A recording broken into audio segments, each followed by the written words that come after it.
Hi, IELTS സ്പീക്കിങ്ങിനെ എങ്ങനെ impressive ആക്കാം? നമുക്കറിയാം IELTS സ്പീക്കിങ്ങിന് കോണ്ടന്റ് അല്ല, അതിൻ്റെ പ്രസൻറ്റേഷനാണ് ഇമ്പോർട്ടൻറ്റ്. അപ്പോൾ എങ്ങനെ ഇംപ്രസീവ് ആക്കി പ്രസൻറ്റ് ചെയ്യാമെന്നുള്ളത് ചില ടിപ്സ് ആൻഡ് ട്രിക്സ് ഉപയോഗിച്ചുകൊണ്ട് വളരെ എളുപ്പത്തിൽ അച്ചീവ് ചെയ്യാൻ പറ്റുന്ന കാര്യമാണ്. ഈ വീഡിയോയിൽ അങ്ങനെയുള്ള കുറേയധികം റാൻഡം ടിപ്സ് ഞാൻ വൺ ബൈ വൺ ആയിട്ട് പറയാം. ഫസ്റ്റ് വൺ, IELTSൻ്റെ ക്യൂ കാർഡ് അല്ലെങ്കിൽ ടാസ്ക് കാർഡിൽ നമുക്ക് 4 സബ് ക്വസ്റ്റ്യൻസ് ഉണ്ടാവും. വൈ, ഹൗ, വെൻ, വാട്ട് തുടങ്ങിയ സബ് ക്വസ്റ്റ്യൻസ് ആയിരിക്കും നമുക്ക് ആൻസർ ചെയ്യാനുണ്ടാവുക. ഇതിലെ എല്ലാ സബ് ക്വസ്റ്റ്യൻസിനും നമ്മളൊരു 30 സെക്കൻഡ് വീതം സംസാരിക്കാനുള്ള കോണ്ടന്റ് ഉണ്ടാവണം, ഇല്ലേ? എന്നാലേ 2 മിനിറ്റ്സ് ടോട്ടൽ സംസാരിക്കാൻ പറ്റുള്ളൂ. 30 സെക്കൻഡ് സംസാരിക്കണമെങ്കിൽ മിനിമം നമ്മളൊരു 3, 4, 5 സെൻറ്റൻസുകളെങ്കിലും നമ്മുടെ കയ്യിൽ, അല്ലെങ്കിൽ ഒരു 5 പോയിന്റുകളെങ്കിലും ഉണ്ടാവണമല്ലോ. ഈ പോയിന്റുകൾ ഇല്ലെങ്കിൽ നമ്മൾ എന്താണ് ചെയ്യുക? അല്ലെങ്കിൽ വൈ അല്ലെങ്കിൽ ഹൗ അല്ലെങ്കിൽ വാട്ട് എന്നുള്ള ചോദ്യത്തിന് ആൻസർ ചെയ്യാനില്ലെങ്കിൽ നമ്മൾ എന്താണ് ചെയ്യുക? We need to frame or manipulate a story or incident that connects to it. Why എന്ന് പറയാൻ നമുക്കൊരു സ്റ്റോറി മാനിപ്പുലേറ്റ് ചെയ്യേണ്ടി വരും. For example, why do you wish to go to this particular place എന്ന് ചോദിക്കുകയാണെങ്കിൽ we need 4 to 5 sentences to explain. ആ ഒരു കഥയില്ലെങ്കിൽ നമ്മൾ എന്താ ചെയ്യുക? Connect this to an incident in the past. പാസ്റ്റിൽ ഒരു ഇൻസിഡൻറ്റുമായിട്ട് കണക്ട് ചെയ്തുകൊണ്ട് നമ്മൾ ആ പാസ്റ്റിലെ ഇൻസിഡൻറ്റിനെ എക്സ്പ്ലെയിൻ ചെയ്യുക. അപ്പോൾ കുറച്ചുകൂടെ എളുപ്പമായിരിക്കും കാര്യങ്ങൾ. ഒരു സ്റ്റോറി ആയിട്ട് കണക്ട് ചെയ്ത് പറയുകയാണെങ്കിൽ നിങ്ങൾക്ക് ഇലാബറേറ്റ് ചെയ്യാനും ഒരു 30-40 സെക്കൻഡ് സംസാരിക്കാനും എളുപ്പമായിരിക്കും.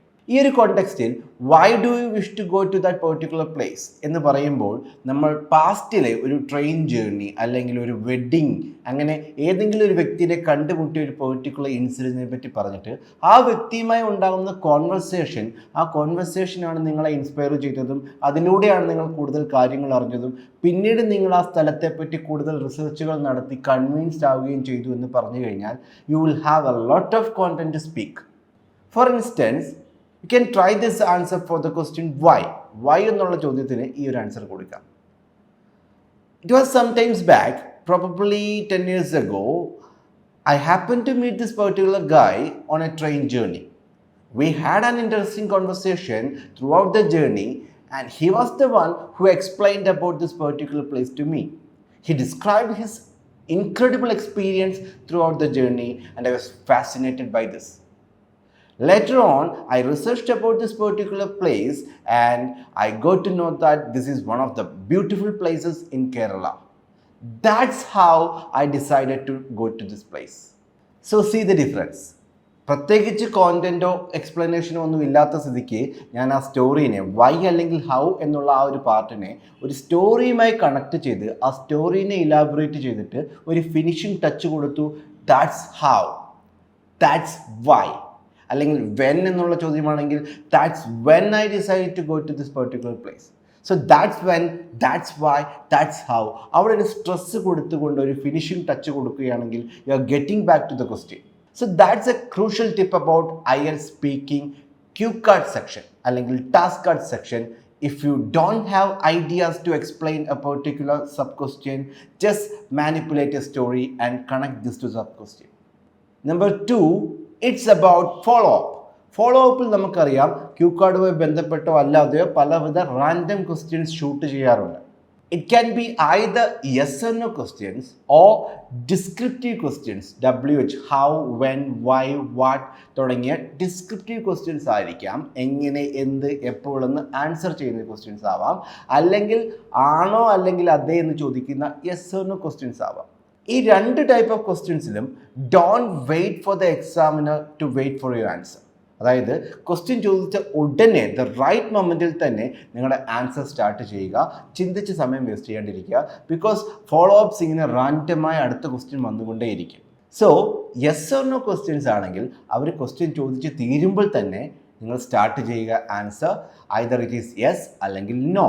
Four example, indeed, I do believe that, അല്ലെങ്കിൽ ഐ ഡോണ്ട് തിങ്ക് സോ എന്ന് പറഞ്ഞുകൊണ്ട് സ്റ്റാർട്ട് ചെയ്യുക.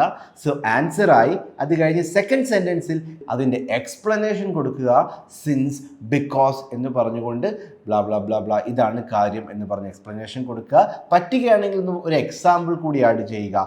If for instance a person migrates abroad, ഒരു പെർട്ടിക്കുലർ കാര്യം എടുത്ത് പറയുന്നതുകൊണ്ട് ഇഫിൻ്റെ ക്ലോസ് ഉപയോഗിച്ചുകൊണ്ട് ഒരു പേഴ്സൺ, ഒരു കൺട്രി, ഒരു സ്കൂൾ ഇങ്ങനെയൊക്കെ ചെയ്യുകയാണെങ്കിൽ എന്ന് പറഞ്ഞുകൊണ്ട് ഒരു എക്സാമ്പിൾ കൂടി സ്റ്റേറ്റ് ചെയ്യുക. അപ്പോൾ ഫസ്റ്റ് സെൻറ്റൻസിൽ യെസ് അല്ലെങ്കിൽ നോ എന്നുള്ള ആൻസർ കൊടുക്കുക. സെക്കൻഡ് സെൻറ്റൻസിൽ വൈ, ബിക്കോസ് അല്ലെങ്കിൽ സിൻസ് ഉപയോഗിച്ചുകൊണ്ട് ഒരു എക്സ്പ്ലനേഷൻ കൊടുക്കുക. ആൻഡ് തേർഡ് സെൻറ്റൻസിൽ ഇഫ് പോസിബിൾ ആൻ എക്സാമ്പിൾ കൂടി കൊടുക്കുക. ഇതാണ് നിങ്ങൾ ഫോളോ അപ്പിൽ ചെയ്യേണ്ട കാര്യം. ഇത് ഡിസ്ക്രിപ്റ്റീവ് ചോദ്യമാണെങ്കിലും what are the factors influencing personal happiness അല്ലെങ്കിൽ why do you think this happens, അങ്ങനെ വൈ, ഹൗ, വാട്ട് തുടങ്ങിയ ക്വസ്റ്റ്യൻസ് ആണെങ്കിൽ ഫസ്റ്റ് സെൻറ്റൻസിൽ there are many reasons, there are many factors, there are many vase എന്നുള്ള ഒരു answer കൊടുത്തിട്ട് അതിൽ ഓരോന്നും എക്സ്പ്ലെയിൻ ചെയ്യുക. വൺ ഓഫ് ദം ഈസ് എന്ന് എക്സ്പ്ലെയിൻ ചെയ്യുക. ആൻഡ് ഇഫ് പോസിബിൾ ഒരു എക്സാമ്പിൾ കൂടി കൊടുക്കുക. So don't think too much about follow ups. Just ചോദ്യം ചോദിച്ച് തീരുമ്പോൾ തന്നെ ആൻസർ ചെയ്ത് തുടങ്ങുക. എന്താണ് ഐഡിയയുടെ പേരെന്ന് പറയുക. ദെൻ ആലോചിച്ചിട്ട് ബിക്കോസ് എന്നുള്ള എക്സ്പ്ലനേഷൻ അല്ലെങ്കിൽ വൺ ഓഫ് ദം, ഇപ്പോൾ പല കാര്യങ്ങളെ പറ്റിയാണെങ്കിൽ വൺ ഓഫ് ദം എന്താണെന്ന് എക്സ്പ്ലെയിൻ ചെയ്യുക. ആൻഡ് തേർഡ് സെൻറ്റൻസിൽ പറ്റുകയാണെങ്കിൽ ഒരു എക്സാമ്പിൾ കൊടുക്കാൻ ശ്രമിക്കുക. അത്ര ടൈം നിങ്ങൾക്ക് കിട്ടില്ല, അതിനുള്ളിൽ അടുത്ത ഫോളോ അപ്പ് ചോദ്യം വരും. So try this in your follow up questions. So once again, I am reiterating, it's not about the content, it's about the tactics and presentation. So ഈ ടാക്ടിക്സ് ഒക്കെ ഉപയോഗിച്ചുകൊണ്ട് നല്ല പ്രസൻറ്റേഷനിൽ ഫോക്കസ് ചെയ്യുക, കോണ്ടൻറ്റിലല്ല. സോ പ്രസൻറ്റേഷൻ എങ്ങനെ ഇംപ്രസീവ് ആക്കാം? Focus on intonation, സംസാരിക്കുന്നതിൻ്റെ ടോണിലും and your natural way of speaking, നിങ്ങളുടെ ഫേഷ്യൽ എക്സ്പ്രഷൻ, കോൺഫിഡൻസ്, ആ ഷോൾഡറിൻ്റെ ഒരു പോസ്ചർ, ഇങ്ങനെ കുറേ ബോഡി ലാംഗ്വേജിലൊക്കെയാണ് ഫോക്കസ് ചെയ്യേണ്ടത്. So try this next time and see the difference.